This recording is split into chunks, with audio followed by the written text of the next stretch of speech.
So let's say you have a time machine and you can go back to the year 2008 and you get to bring 5 Bionicle sets back with you to the present day. So which 5 are you going to pick? Well, in this video, I'm going to pick out the 5 sets that I would pick, and we'll discuss a few honorable mentions and just reminisce about the awesome sets that came out in 2008. Let's dive in.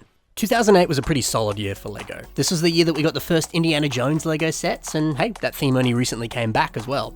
We also got some of the first Agents sets, which is a theme that I just adored as a kid. 2008 was also the debut of LEGO Ideas, which at the time was known as LEGO Kuso. It's a pretty big, impactful LEGO theme that still has a lot of relevance today. Now, sadly, 2008 was the year that Exoforce was discontinued, which was a 2-year run for that theme. Heartbreaking news at the time for Little Ben, and still awful news today. # bring back Exoforce. But with one awesome theme disappearing, another awesome theme emerged. 2008 gave us 2 wonderful, incredible, life-changing things. The Clone Wars TV show began, and with it came Clone Wars LEGO sets. It was the best of times. Now, look, I could certainly talk for an hour about Clone Wars, but we're here to discuss 2008 Bionicle sets. So this was the year of the Fantoka, and also the wave of Mystica sets. This is where the original 6 Toa returned in brand new forms with awesome new armor and cool looking masks, and they were battling a new wave of Makuta. We also got plenty of epic vehicles and other very impressive and imposing Titan builds to go along with it. But which were the best? Well, let's start off with my number 5 pick. It's the last one that I'm picking up when I travel back in time, but it's still a very important one to me. This is Mutran and Viken. I love 2-packs. Anytime you can buy a set and you get 2 characters in the one box, I just love it. There's just so much room for play. The 2 can fight, they can team up, they can be best buds. It's the best. And mate, I played with Mutran and Viken a lot as a kid. I believe at the time this was a Walmart exclusive, and I remember, as soon as I saw this set, I was like, well, I gotta have this one. But my parents and I, we never really shopped at Walmart, but we made the journey to Walmart just so we could buy the set. Turns out it was sold out at Walmart. However, it wasn't fully exclusive to Walmart because you could buy it at the LEGO store, and that's what I ended up doing. And look at this beautiful box as well. That kind of 2-layered effect. Stunning. Now look, the build itself is great. There's an imposing, sinister-looking Makuta and his little Shadow Matoran friend to go along with him. But what really grabbed me were these masks. Now sure, they're just recolored versions of Kurop and Chirox's masks. But man, changing the silver to lime? It looks so fresh and so good. Anytime LEGO gave us color-changed masks, it was always a win. Because, back in the day with the early years of Bionicle, you got every mask in basically every color that they could appear in. And later on, they just kind of stopped doing that. Masks only really appeared in one color, maybe 2 or 3 at a push. And honestly, that kind of sucked. I loved having a variety of colors for every different mask. So getting a little hint of it in this set here, well, it was truly a blessing. And look, a rare limited edition set like this, there's a lot to love. Hopping over now to number 4, you better believe, it's the Axelar T9. Now, I was obsessed with this vehicle, and honestly all of the vehicle sets that came out this year. And the Axelar T9 was absolutely my favorite. There was so much to love. It had my boy Liwa, who was my favorite of the original Toa, so great to see him return. And he had the coolest looking mask. Got these cool spikes sticking out of it, and let's be honest, the mask is probably one of the coolest LEGO masks they made. So agile, so dynamic looking. But then Lee was looking cooler than ever because he's sitting behind a flaming red speeder bike that looks more like a sports car or like a hot rod or something. I mean, yeah, Pahatu had a cool vehicle. But it's a bit chunky and it looks like the kind of thing you and your grandpa threw together with some spare parts. It's awesome, it's fast, it's cool, but it's not the expensive sports car that the Axelar T9 is. This thing's got shields on the side, it's got these retractable weapons at the back, got a big old engine at the back too, then there's some blasters at the front that flip out and fire. This is every kid's dream set, and it was my dream set. But sadly, I was destined to not have this set. At the time, my family and we were living in Chicago, and we were getting ready to move back to Australia, and we simply just didn't have the space to buy this set and ship it back to Australia. So I stared very longingly at this set in the LEGO store in Woodfield Mall in Schaumburg, Illinois. But last year at Brick Fair, I finally picked up one of these for a pretty good price. Built it, and my dreams came true. Such a good set. You better believe I'm going to do a review of that soon. So now, the third set that I'll be picking up and taking back with me to the present day. It's the man, the myth, the legend. It's Toa Ignika, the Mask of Life giving itself a living body. That's a cool idea, and an even cooler looking set. Now, this was the first time we saw the legendary Mask of Life in physical form appearing in an official LEGO set. And it's such a beautiful mask. I remember the day I was playing with this set and staring at the mask thinking, man, this is a really cool mask. And then it dawned on me that the outline around the eyes and the mouth, well, it's a dude. More specifically, I think it's meant to be the larger Motunui robot, and sort of like a symbolic representation of that. It's just a fun detail, and it makes for a really great mask design. And it blew my mind that that was like there the whole time and I hadn't noticed it. So yeah, great mask, great Toa, but this hoverboard is insanely awesome. I remember playing with this for hours. You know, the idea of a Toa zipping around on a board and then using the blades at the front as a weapon, and passing the hoverboard over to a Toa that's like falling in the sky, and then he saves them as they continue the battle. It's just kind of the best toy. Such great overall design, and so much room for playability as well. Now for the number 2 spot, it's a real beauty. This is the Jettrax T6, but more specifically the yellow variant of the Jettrax T6. Now both of the variants of this set, they're great. There's the rarer yellow one, which I believe was a Target exclusive. Let's face it, it's cooler. Again, it looks like a sports car. The yellow evokes the imagery of a Lamborghini or similar sports cars. You could probably say the same about the blue, but I don't know, there's something nice about that yellow, man. Plus, as a kid, yellow was my favorite color, and it just really grabbed me because of that. So why did they release a yellow variant of this set? Well, in the Bionicle story, this form of the Jettrax T6, it's meant to represent when it was hit by a light stone in the Cordrex, and it supercharged it with energy. So I didn't really need to release a variant of it, I guess. I could have just kept the blue one, but they did, and that's pretty cool. Now, in case you're wondering, the blue variant, well, it's expensive, it's an old retired set, but the yellow variant, well, it's a lot more expensive. It's closer to 500 Australian dollars. Now, these pieces in yellow are the rarest part in this set. Most of the other pieces in this set, they're not worth too much, they're pretty commonplace.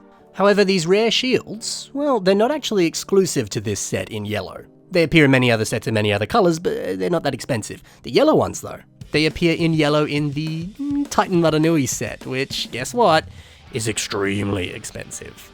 So if you want these yellow pieces, you've got to spend a lot of money. Now look, I don't want this list to be me going back in time to buy sets that are worth heaps just so I can resell them. That kind of defeats the purpose of it, right? I want to buy sets that I just freaking love, or I've got a lot of good memories with, or there's just a cool factor to it. In my opinion, the money shouldn't be part of the reason that this gets on the list. But I'll admit, the rarity of this set, it does make it more appealing. Now I do actually own the blue variant of this set, but not the yellow one. Hopefully I can get it one day, it just looks so cool. Now, before we get to that number 1 spot, let's quickly highlight a few honorable mentions. These are sets that I'll try to bring back with me on the time machine, but if anything, there may be ones that I pick up if some of the other slots in the top 5, maybe they've sold out and I go, alright, I'll pick these ones up instead. This honorable mention goes to Chirox. I love the bat-like appearance and how the arms, they can fold up like this, or they can stretch out into this long, spiddly, creepy limb. This vibe is just perfect for an evil Makuta villain. Plus his Matoran companion was very fun as well. They were some of the first villain sets that I bought, and I remember very much enjoying playing with the two of them together. Up next we have Bittle. Now I remember when this set came out, as well as the rest of the Mystica wave. At the time I was on vacation with my family at Lake Tahoe, and I loved the holiday. It was great fun to look around the lake and do all the other stuff around the area. But I remember constantly asking if we could go to the nearby Target and buy some of the new Bionicle sets, because, of course, I had my priorities straight. Now, Bittle was the first one that I bought while we were on that holiday, and I just thoroughly enjoyed playing with him back at the hotel room, and it's funny how a set reminds you of a holiday or a specific time in your life. And there's just a lot of good nostalgia and fun memories tied to that set for me, so I love that.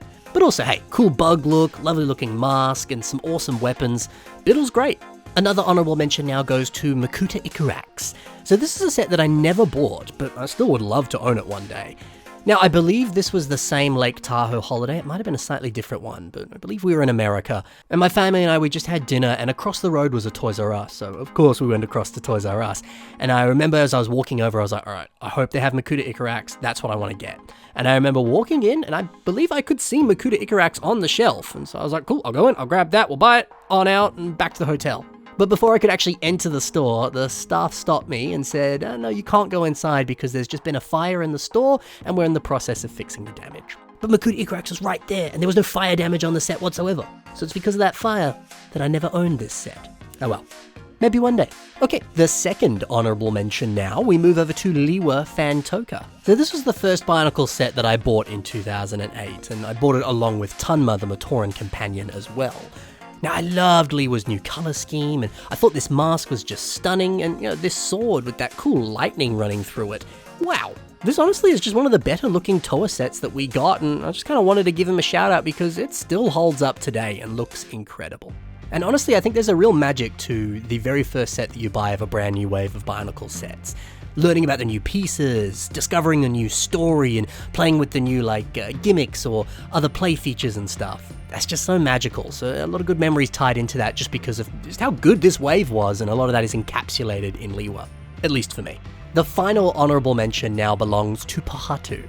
The weapons alone on this set are so impressive. They can spin around and be used as helicopter rotors that allow the set to fly, not actually, just in story. Or they can fold up and become these cool drilling weapons that also spin. Or you can just use them as some sort of, opening and closing weapon for close range attacks. The versatility of this weapon, whether it's in or out of combat, it's just so much fun to play with as a kid. I remember just spinning it around like he had nunchucks or something. It was fun. And really, to be fair, so many Bionicle sets had an incredible amount of different play features, and I think this is a pretty underrated one that was really, really cool. And also, the overall look of Pahatu. Dude looks like a freaking Osprey helicopter. Big, heavy-duty buff aesthetic, it's awesome.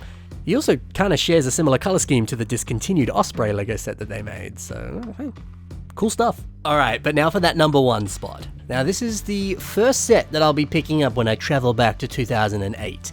And it's set number 8699, Takanuva. The character of Takanuva often ranks pretty high up on my list of favorite Toa characters. I just love him.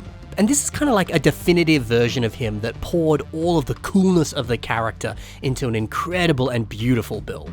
We've got these 3 awesome sword pieces, like the ones we saw on Liwa before, but they come together here and create this awesome prong weapon thing. It's great. And then he's got this gorgeous mask, which is just a thing of beauty, taking a few notes from the original Takanuva mask, but reimagining it and making it edgy and awesome. And speaking of edgy, it doesn't get more edgy than Takanuva. He has powers over light and darkness, and the power of darkness that he has, that's the reason his armor is gunmetal now, instead of the original classic gold and white color scheme that the first set had. But in the comics, Takanuva changes color back to white and gold when he loses his power over shadow. You can see in this image here a panel from the comic where this is the case. And how good does he look in gold and white? I loved this look as a kid. I was obsessed with this. I love the actual set, but I was like, oh, him in gold and white in that style and look? Awesome. And now look, in the comics, the Jet Track set that we were talking about before, that appeared in yellow as well, and then they brought it out as an actual set. So as a kid, I was like, well, surely that means we're going to get a variant of Takanuva with the gold and white color scheme, right? If they did it with the Jet Tracks, they'll do it with him too. But it never happened, and man, I wish it had happened. I remember obsessing over that as a kid. Maybe now I'll have to just buy some custom painted versions of those gunmetal pieces in gold so that I can have that set, because dude, I dreamed about that set as a kid. I was convinced it was going to happen because it was in the comic, why wouldn't it happen? But look, the set itself in gunmetal and white, it's still really cool. It's superposable, and these armor details, they're great. Getting those Takodox heads there in gunmetal, using that for the shoulder armor, it's great to have that color change, and that piece works very nicely for armor. Combine that with these cool claws, there's plenty of reasons to love this incredible set. So that was a look back at 2008 and some of the best Bionicle sets that came out that year. But if you were traveling back in time and you could pick out 5 sets, which 5 would you pick out? Do you have a similar list to me, or do you have some different choices? I'd love to hear your thoughts in the comments below. Thanks for watching, guys. Happy building, and bye for now.